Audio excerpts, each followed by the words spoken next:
Okay, so we're talking about magnetic fields exerting force on current in a wire. So we talked about magnetism, and we talked about that, if electricity flows through a wire, it will create this magnetic field. And then we talked about, last class, mostly focused on these magnetic fields exerting forces on charges. Well, if a magnetic field exerts a force on a charge, a moving charge, well then current in a wire is a moving charge.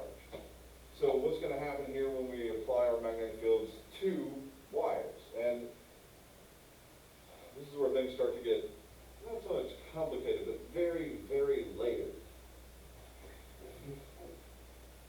So we learned that the magnetic field exerts no force on a charged particle moving parallel to a magnetic field. Still true. If a current carrying wire is parallel to a magnetic field, we also found that the force on it is zero. Okay? So that'll be one of the first things that you check whenever you're doing these problems, is make sure that your field is here, parallel. sorry. I thought I threw that out. Me? Okay.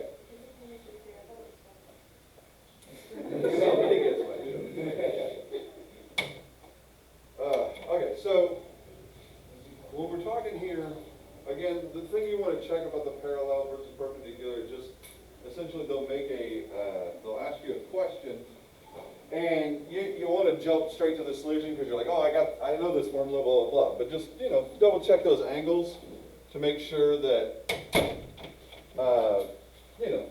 a magnetic force is existing. There's a force on the current carrying wire that's perpendicular to the magnetic field. So very similar to what we talked about for charges. So the form of a magnetic force on a current. So here we go. So we have these two pictures here. So what do these X's all mean, first of all? So something's going into the board. So what is going into the board? A magnetic field, B. I'll see that. All right. So magnetic field is going in. And so here you'll notice it says L. So L is the only part of the wire that's actually in the magnetic field. It could be the whole wire, but chances are it's going to be just part of it. And so L is that length. So however much is actually in the field. And so here it says that you get a force that's exerted, in this case, to the left on this wire if the current is going up. Because again, in A, it's perpendicular, but is there any current flowing? No, there's no current flowing, so there's not going to be any force. Just like if those charges are not moving, there's no force. Right? So here we can see that the force exerted is going to be to the right. So let's talk about how we do that. It's a right-hand rule. Amazing. So here it says I cross B gives us F. It seems to be different because if you're thinking about that other one, like F equals QV cross B, it seems different, but it's the same. Okay? So if we're looking at this formula, so think like QV cross B. So your first term was what? Your thumb. Second term was your index finger. So QV, or IL in this case, was your thumb. B is your index finger, and the resultant, in this case the F, should be in the direction of your middle finger, right? So let's go all the way back to this. So let's see if that is true. So your thumb should point in what direction? Direction of the current or the length of the wire. And then your index finger should point what direction? Of the magnetic field, so it should be into the board. And then your middle finger should point in the direction of the force. Make sense? So it's actually the same rule for charges. And when I say it's the same rule, it's literally the same rule, and I'll show you that in a second. So here's the cross product. I don't think this is surprising, but if you forget, hey, there it is. All right. Then here we got the F equals IL cross B. So the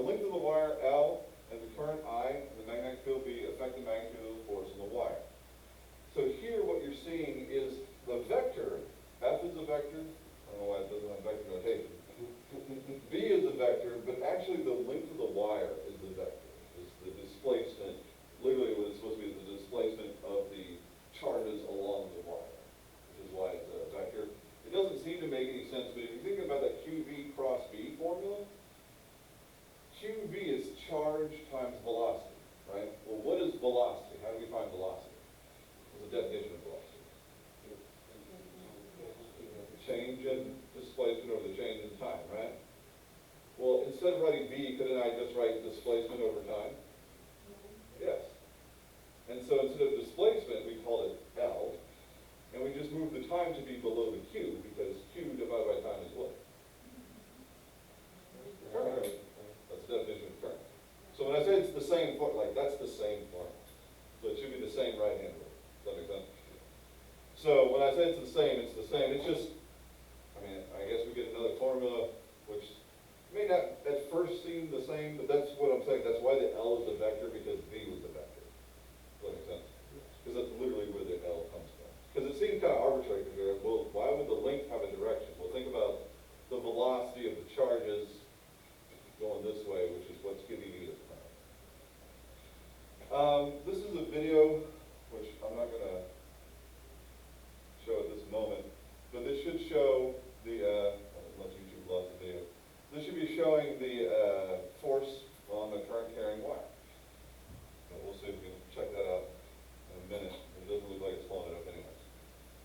Okay, so what is the direction of the current in the loop?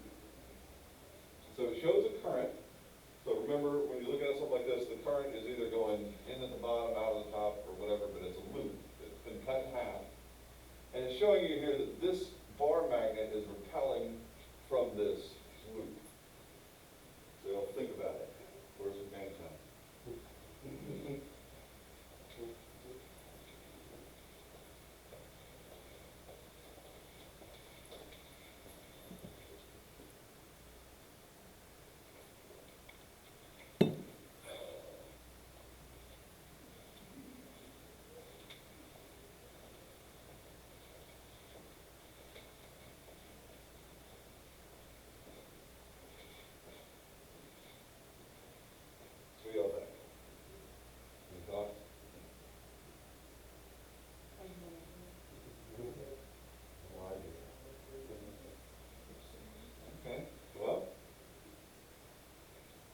There's our answer. So how do we get this?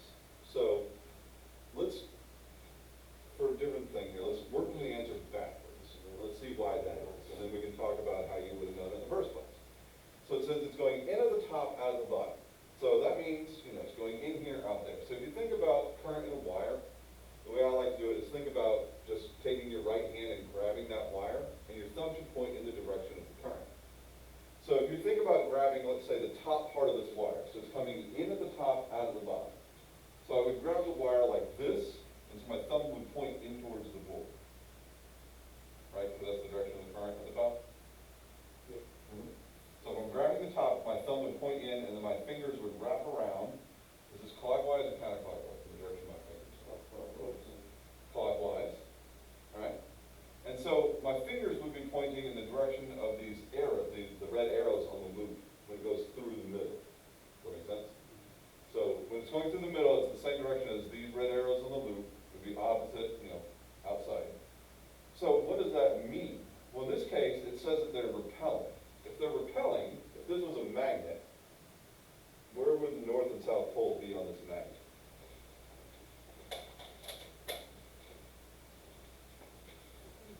Do two north poles repel, two south poles repel, or north and south repel?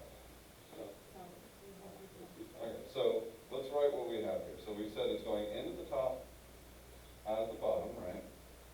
Put a thumb in there, and we said that the magnetic field from this is going to curl around like this. Right? Everybody okay with that? So, in this case, we're going to have a magnetic field pointing in this direction in the center. That's what we said. And you can verify that by doing the opposite. When you do the bottom loop here, the thumb will come out, fingers still go that way in the center, right? So that means this vector here that I've drawn, according to this, since they repel, this should be the north pole and this should be the south pole of my essentially electromagnet. And if that doesn't make sense, remember that the field lines outside of the magnet should point from north to south. And inside the magnet, well, they should point from south to north, like a compass. I think of like a little compass needle. This is a compass needle.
this is your magnetic field here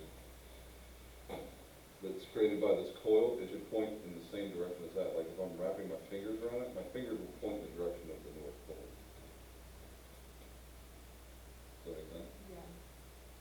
Yes, no? Yeah, I don't think so. Yeah, think about it. Everybody else okay?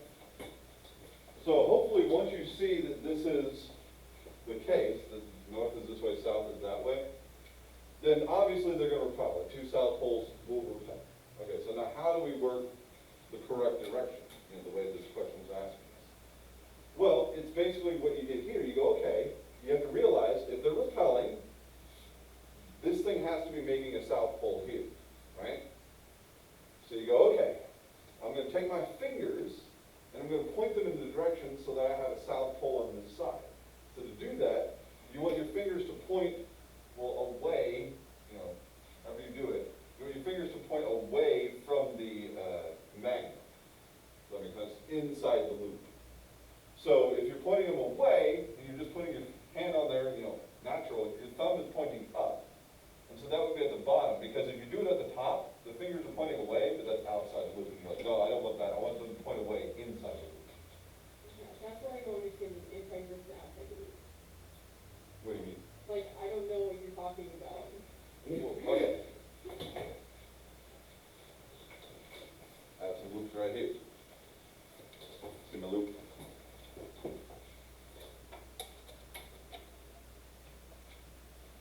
So if I run a current through these loops here, do you see this diagram? It says that if I put current here, it goes from here, around the loop, to this side. So if I put current in here, the current's going to go this way through my loop.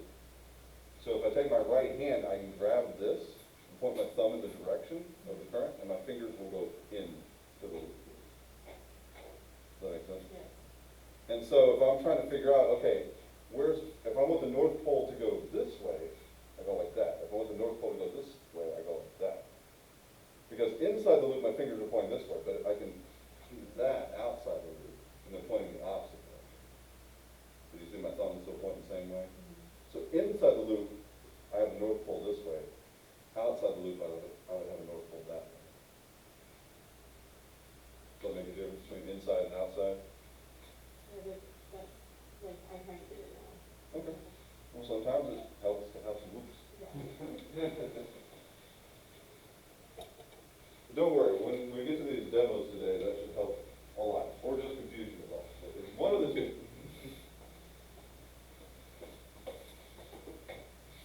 Okay, question 2. The horizontal wire can be levitated or held up against the force of gravity if the current is, well, it obviously has to be big enough.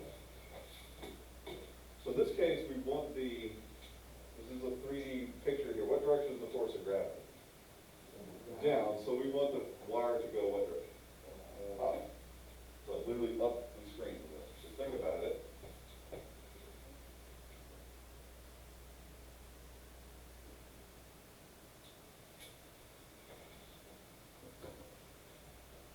Maybe down to this magnetic.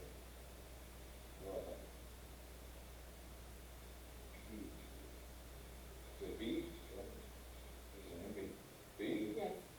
Yes, if you take your right hand, it is B. You point your little finger, that's the force that we want. So we go, oh, I want that to go up against gravity, so that points up. Your index finger should point what direction? Into the board, so your thumb is the direction of the current from left to right, which is the same direction as a flow of positive charge. Okay? All right, force between currents. Because a current produces a magnetic field. There we go. And a magnetic field exerts a force on the current. It follows that two current-carrying wires will exert forces on each other. So, first picture, we have a current going what direction? Up. It is creating its own magnetic field, which you see there, listed as B1. Now, if you take your hand and you point your thumb in the direction of the current, and you curl around it, and you see that it will go into the board on one side and come out of the board on the other side. Are we okay with that? So that is all it is. It's just we have one wire that is creating that magnetic field. Are we okay with that? Now, if we have a second wire next to it, it will create its own magnetic field, which is not shown. Okay, we're ignoring that for now. But the current in the second wire is going up. Okay? Well, we just learned F equals IL cross B. So it's into this magnetic field that this wire is placed, right? So if you take your cross product, you go, okay, thumb goes in what direction? Up, because that's the direction of our current. Your index finger goes in what direction? Into the board, because that's the direction of my magnetic field. What direction is the force? To the left, like the arrow shows. So these two currents, since they're both going up, would be attracted to each other. But due to Newton's third law, for every action there's an equal and opposite reaction. If the action is this wire is attracted to wire 1, well then equal and opposite, this wire 1 should be attracted towards wire 2. Is that true? And the answer is yes. Now here's the deal. The reason why it's yes is it's the exact opposite of what you see here. Because what did we say about wire 1? We said that the field is going into the board here, out. So it's going into the board on the right side, out on the left side, right? Yeah. Well, if we ignore the picture here, never mind. If we ignore what's going on here, if we just think about wire 2, wire 2 is going to have its own magnetic field, right? And it's going to go, wire 2 is going to have magnetic field going in on the right, right? But it's going to be coming out on the left. So on and so forth. Does that make sense? Just like wire 1. But now, if we look at wire 1, again, if you take your right hand, the current's going up, right? Magnetic field now, instead of going into the board, the magnetic field coming from wire 2 is out of the board, so you have to turn around. And so my current is going up, magnetic field is coming out, right? And so now this wire is going to be going the opposite way. You'll see that it's going to be attracted to the, I guess y'all's right? So this thing is going to have an attraction force this way, which is exactly what Newton's third law states. They're equal in magnitude, opposite in direction. So two currents flowing in the same direction will be attracted to each other. So what do you think would happen if we had a current, one going up and one going down? They're going to repel. So you don't have to believe me, you can think about that. Like if you just take I2 and turn it down, well then your thumb's going down and we just keep with the blue vectors. Your finger would go into the board and now your middle finger would point out. Now here's the deal. These are currents in a wire. So there's a bunch of wires in the wall or in your car. Do you think these things regularly experience these forces? Short question. The answer is yes, but it's pretty minuscule and doesn't make any difference. That's why I said trick question. You're going to have a significant current for you to notice these things. Because you need a significant current, A, to generate a large magnetic field, and then B, you need a second significant current to be moved by that first magnetic field. So pretty much, you don't have to worry about it, but it can happen. And there's ways to prevent the force. Yes. Okay. So using the right-hand rule of forces, blah, blah, blah, blah, we already said this. If they're in opposite directions, the second wire will be repelled. Okay? All right, so the magnetic field created by the wire with current I2 will exert an attractive force on the wire with current I1. All right? So this is what I said, Newton's action-reaction pair. This is another video, which I'll click on for later. That all actually comes up. All right, so you may have used a set of jumper cables connected to a running vehicle to start a dead battery. Suppose we have a set of jumper cables in which the two wires are separated by 1.2 centimeters, which is pretty reasonable for jumper cables because they're attached to each other. They're separated by 1.2 centimeters along their 3.7 meter, 12-foot length. This is a marathon. While starting the car,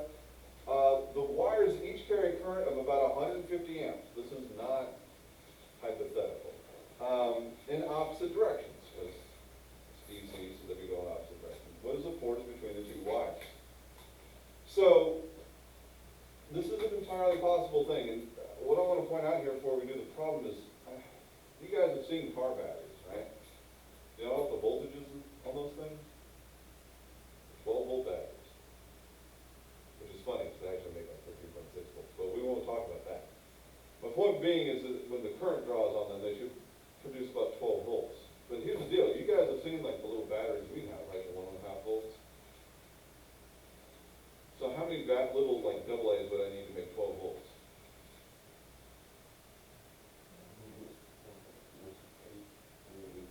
So 4 would give me 6 volts, so yes, 8 would give me 12 volts. What do you think is bigger, like a regular 12-volt battery you find in a car, or 8 double A's? Which one's bigger? Physically. The one in the car. So you might ask yourself, why is that battery so dang big? Or why do they have to be that big? It's not because they have to produce a large voltage, it's because they have to produce a large current.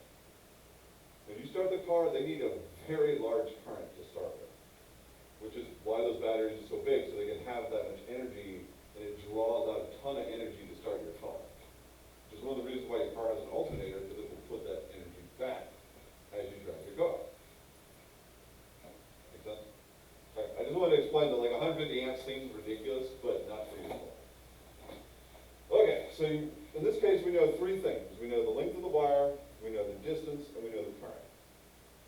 So what is the force between the 2 wires? Well, our formula is F equals IL cross B, right? Well, it gives us I, we have that, right? We got L, which one's L? 3.7, because it would be the whole length of the wire. But does it give us B? No. So you gotta go back in your history, a class or 2. Because we have formulas to calculate the magnetic force from a current carrying wire, right? So what formula is that? B equals what? Definitely said it earlier today. Yeah, mu naught I over 2 pi r. Now you have to be careful here. Because in this case, yes, both currents are the same. So I is I. But in one of them, like the first one is the current in the second wire. And if you're trying to figure out the magnetic field from the first wire, you're talking about the current in the first wire. In this case, both I's are the same because it's carrying 150 amps in opposite directions. But that's not always the case. Does that make sense? So when you're going through this, so we have, I've labeled them red and black. And so I'm going to say, okay, it doesn't matter which wire you pick, the force will be equal and opposite. So here to find the force, we say the current for the red wire times the length of the red wire crossed into the magnetic field from the black wire. Okay, so to calculate the magnetic field from the black wire, that's where we get the mu naught I over 2 pi r, right? The r is the distance between the 2 wires, which in this case is 1.2 centimeters. So notice here that I've distinctly labeled them red and black, but like I said, they're the same current in this case. So don't let that throw you off too much, but I want to emphasize that the magnetic field is being produced by one wire, and we're going to measure the force on the second wire that's in that field. Okay? So now, they're in opposite directions, which would give us a direction for this force, but it doesn't ask us to find the direction, at least not to start with. But in order to get the direction, you have to know what direction the wires were running in the first place. Does that make sense? Like what direction the currents are running in the wires. In this case, we don't know any of that, so we're not even going to worry about the direction. But if you need the direction, that's where you have your right hand. Does that make sense? So here, do y'all have any questions about how this was found? So this is what I said, that it's not, I don't think it's really complicated, but it's very late. Because in order to find the force between these 2 things, you have to go, okay, wire 1 makes its own magnetic field, which wire 2 is sitting in. Then you have to calculate the magnetic field from the first one with using current, and then use the current from the second one to calculate the force on it. It's very late. That's how it works.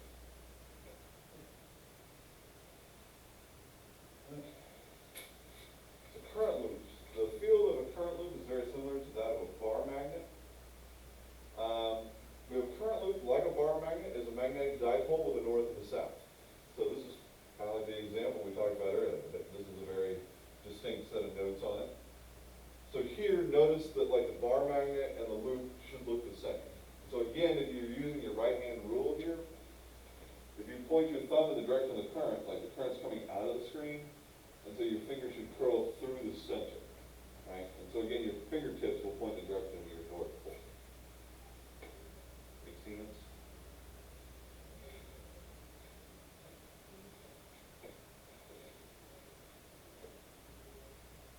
Diagram below shows slices through two adjacent current loops. There's a fun.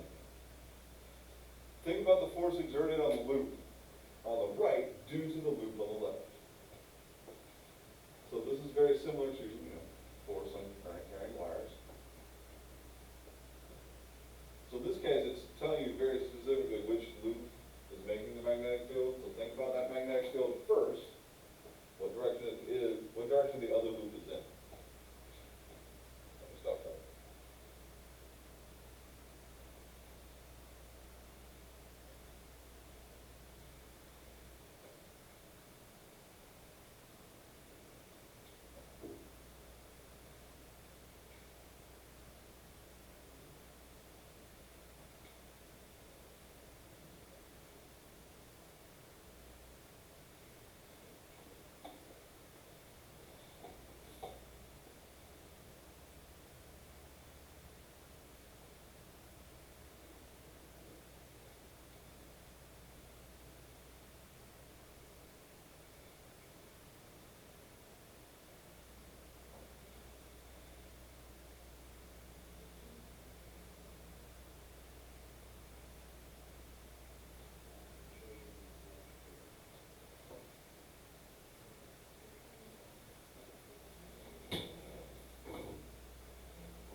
So we don't like, a flash?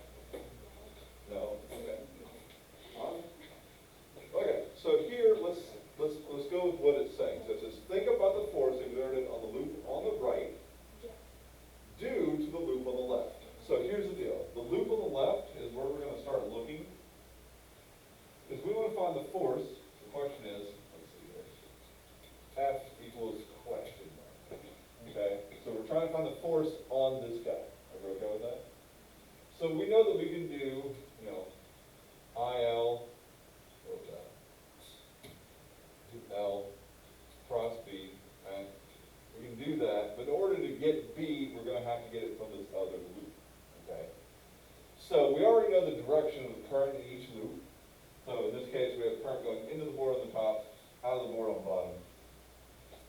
So let's take a look for the loop on the left. So if you take your right hand, your thumb should go in at the top, or come out of the bottom, but either way, we should have a field that curls around like this, or if you're coming this way, it should curl around like that. Are you okay with that?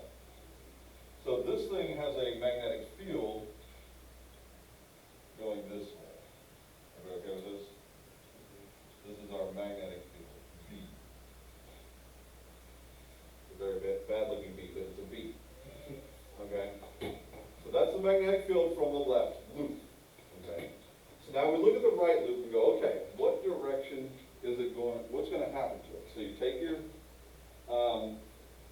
right hand, right? You point your thumb in the direction of the current. So we can pick top or bottom. I think top's easier. So if you put your thumb into the board, so that's the direction of our current, right? What direction should my pointer finger point? The direction of the magnetic field. What direction should the force be then?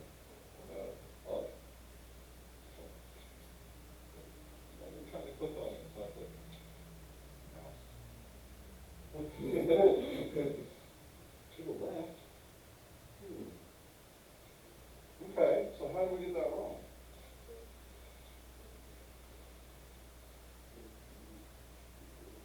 What's up?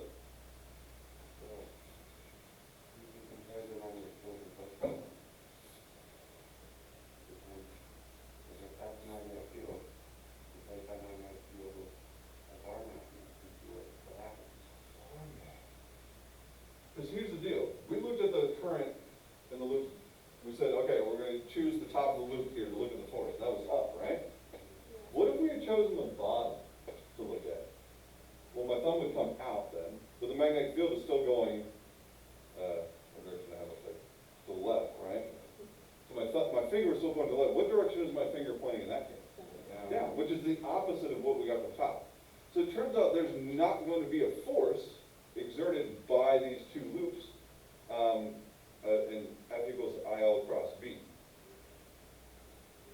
Does that make sense, first of all? That no matter where you look at it, you know, if you kind of follow the current around with your thumb, you keep your finger pointing in the right direction, like your finger always points in a different direction everywhere along the loop. It's going to be out. But that should have no net force because it's all out. So, as Peyton was saying there, that the force is going to come from the fact that they're both magnets. If they both act like magnets, we said that this one here has a magnetic field going like this, right? Well, isn't that one the same?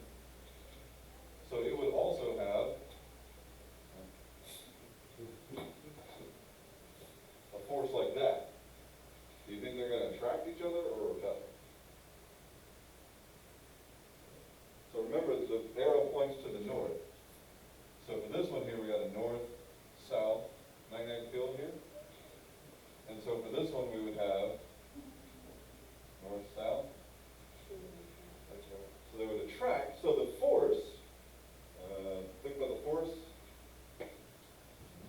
exerted on the loop on the right, right?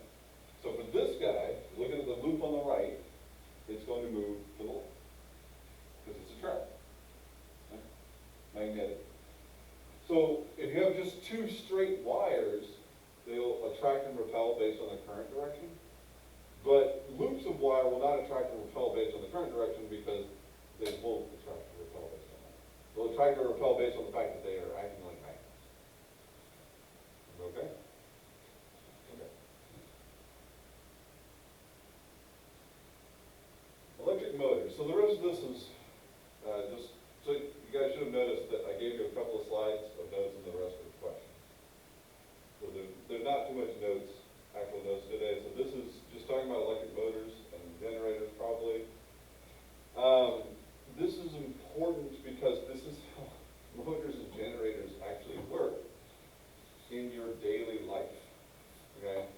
So an electric motor, a loop of wire is called the armature, is free to rotate in a strong magnetic field. I'm only mentioning this not because you guys need to know what an armature is, but because if you have a loop of wire and it starts to rotate, if you just take like a wire and just make a loop, you can do that, right? Just take a single wire, make a loop. That's easy. But if you start to twist that wire, what's going to happen? It's going to get all twisted. So the armature is a specific thing, which I'll show you here in a second, that will allow you to twist the wire without getting a big twisted mess. Right? And generally in a lot of motors, the armature is probably going to be the thing, or something near the armature is going to be the thing that fails, and that's going to be why your motor breaks. Because there's going to be a lot of friction there, as we'll see in a second.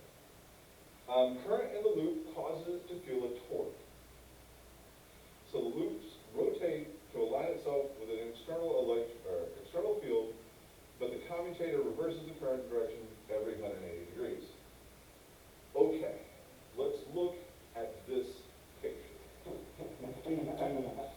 So this is how essentially all motors or generators work. It's this or some variant of this. So first of all, notice that we have a large perpendicular or parallel magnetic field, however you want to look at it, going from north to south. Everybody see that? In this case, it says we have big, strong magnets. Let's just assume they're permanent magnets. We're not even going to think about all that funny business. So we have a very strong magnetic field going from north to south. Okay, so that is the direction of our magnetic field. So it says right here, I have a battery. You see my little battery? And current is running. And this right here is the armature slash commutator. Like this is actually the commutator. This would be like the armature. Well, I'd say like the armature. So what's happening here is the commutator, it's kind of hard to see from the picture. The commutator is actually going to be like a cylinder. So let me see. So imagine a cylinder, right? You know, imagine a cylinder like this.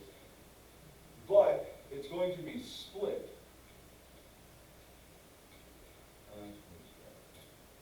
There's going to be a split in it. Both on top and on bottom. Okay? Like this is going to be not just like a split, but like this is a hole. So imagine I did this. Well, this is going to cut this little cylinder into half. You all see that? And so one half of this cylinder is attached to the, let's say, left side of the wire, and the other half is attached to the right side of the wire. You all see that? And so they are physically attached, like they're going to be like soldered or welded, however you want to say it. And so you have this going on, because what's happening here is, it's not showing it here, but right now it's showing that this wire from your battery, I'll draw that in blue, so if I have a battery here, it's saying that this wire is touching here and this wire is touching this commutator over here, okay? Well, as this thing turns, you're going to come to a point where this blue wire is going to hit this gap, okay? So here's the deal. This thing is pushing current in this direction always, okay? And it's going to come back this way. But here's the deal. When it gets to this gap, no current will flow because it's a hole. But when it gets to the other side, this side will be touching this wire, and this side will be touching this opposite wire. And so what happens here is at first, what happens, the current is going to come in this way, and if it's touching, let's say, this wire here, the current's going to flow, as shown in the picture, through my loop, back here, back to my battery. Are you okay with that? So at first, if we look at this loop of wire in this external magnetic field, and if we're looking at just the way it is right now, you can see, okay, I've got your force equals IO cross B. So you're using the right-hand rule, you should see that the current's going this way, right? So you point your thumb in that direction. Your middle finger should be going that way towards the south pole. That's the direction of the B field, and the force is down. You'll see that? Everybody okay with that? But what's happening up here? Well, up here the current's going the opposite direction with the same magnetic field. It's the same magnetic field, the current's going up. Sorry, current's coming back out of the screen almost. And so the force is up. So first of all, you all should see that those forces are opposite because the currents are flowing opposite. On these parts of the loop, here and here, they're going to get basically no force, okay? Or if they get a force, the forces here would be like this way and that way. So they'll cancel out. Does that make sense? Because it would always be outside the loop, which is what we just saw in that last example. But what you do is this force, this net force, this is equal and opposite. So is there a net force? No, there's no net force. But because these forces are applied off-center, and this is the center, because these forces are applied off-center, it will cause a rotation, it will cause a torque. That you guys lovingly learned last year, the torque is R cross F, right? And so this would be your R, this would be your F, and so it will cause it to rotate. But here's the deal. When this thing gets up to the top and starts to swing down here, if the current stays in that same direction, it will want to still go up. You all see that? Then when this thing gets over to this other side here, well, the current's still going to want to push it up. So what you do is the commutator, that's exactly, like when this thing gets over to the top, that's exactly where the commutator breaks the current for a second. So that inertia, or momentum, will keep it going. An object in motion will stay in motion. So this armature will still roll. And once it gets over a little bit further, now this side of the commutator is connected to your battery. So now the current will flow in the opposite direction. Because now this wire is connected up here, and so your current will flow opposite, which will cause, again, the force to go in the opposite direction. So as soon as it gets over to the top, we switch the direction of the current, which will drive that thing to keep turning. You all see that? And that's how a motor works, is that you have a source of power, be a battery or whatever,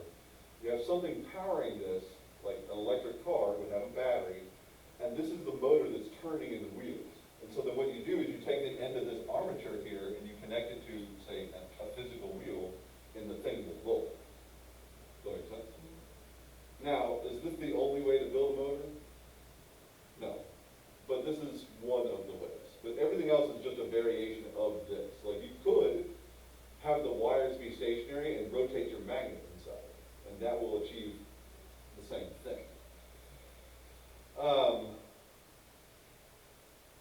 One of the things I want to point out here is that this is a physical thing. Oh my gosh, this is a physical thing. And so, if you've ever looked into motors, you've heard of like brushless motors or motors with brushes. Well, that's what's going on here. This thing could have a brush, like it's just a piece of metal that has a bunch of flanges on it like that. And that's how it makes contact as it goes by, is through this brush. But the problem with the brush is that these little metallic hairs here will get broken off over time. Which is why you see that, nowadays we're able to build them essentially without using those brushes, because that's a physical contact, and as the thing runs and runs and runs, over time, this right here is where it's gonna wear out. Because if we don't have this commutator is just simply the thing that changes the current. If you don't have that commutator, then as soon as this thing gets over to the other side, well, the force is gonna wanna pull it